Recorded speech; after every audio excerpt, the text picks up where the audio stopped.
கன்னி லக்னம். உங்க போன பிறவியில நீங்க ரொம்ப ஒரு அக்கறையுள்ள நபரா இருந்திருக்க மாட்டீங்க. எந்த ஒரு பொறுப்பா இருந்தாலும் அந்த பொறுப்புல இருந்து நம்ம எப்படி தப்பிக்கலாம் அப்படிங்கிற எண்ணம் தான் உங்களுக்கு அதிகமா இருந்திருக்கும். நீங்க லவ் பண்ணிட்டு இருந்திருந்தாலும் சரி, மேரேஜ் கமிட்மெண்ட்ல இருந்திருந்தாலும் சரி, அதுல வர பிரச்சனைகளையோ பொறுப்புகளையோ நீங்க எடுத்து கவனிச்சு பார்த்துருக்க மாட்டீங்க. எந்த பொறுப்பு எந்த பிரச்சனையா இருந்தாலும் அதுல இருந்து எப்படி நம்ம விலகிறது, எப்படி தப்பிக்கிறது அப்படிங்கிற எண்ணம் தான் உங்களுக்கு அதிகமா இருந்திருக்கும். உங்களுடைய வேலை தொழிலையுமே நீங்க அப்படிதான் இருந்திருப்பீங்க. நீங்க உங்க உடல் நலத்திலையும் கவனம் செலுத்தி இருக்கவே மாட்டீங்க. டாக்டர் ஒரு சில உடல் குறைபாடுகளை உங்களுக்கு குறிப்பிட்டு சொல்லி இதுல கவனமா இருங்க அப்படின்னு சொல்லி இருந்தாலுமே நீங்க அதை ஃபாலோ பண்ணியிருக்க மாட்டீங்க.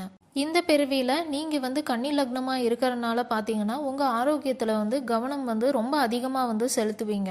வருடத்திற்கு ஒரு முறை 2 முறை செக்அப் பண்றது, அது எல்லாமே பண்ணி உங்க ஆரோக்கியத்தை கவனமா பார்த்துப்பீங்க. இந்த பிறவியில நீங்க சின்ன சின்ன விஷயத்துக்கும் ரொம்ப கவனம் கொடுப்பீங்க. மற்றவங்க எல்லாருக்கும் உதவி செய்வீங்க. உங்களால என்னெல்லாம் பண்ண முடியுமோ மற்றவங்களுக்கு உதவி அதை எல்லாமே பண்ணுவீங்க.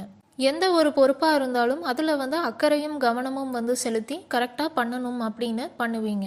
இந்த மாதிரி போன பிறவியில நீங்க எதெல்லாம் பண்ணலையோ அதெல்லாம் கடைசி காலத்துல பண்ணியிருக்கலாம் அப்படின்னு நினைச்சு வருத்தப்பட்டிருப்பீங்க. பண்ணணும் அப்படின்னு ஆசையும் பட்டிருப்பீங்க. அதனாலதான் கன்னி லக்னத்துல பிறந்திருக்கீங்க.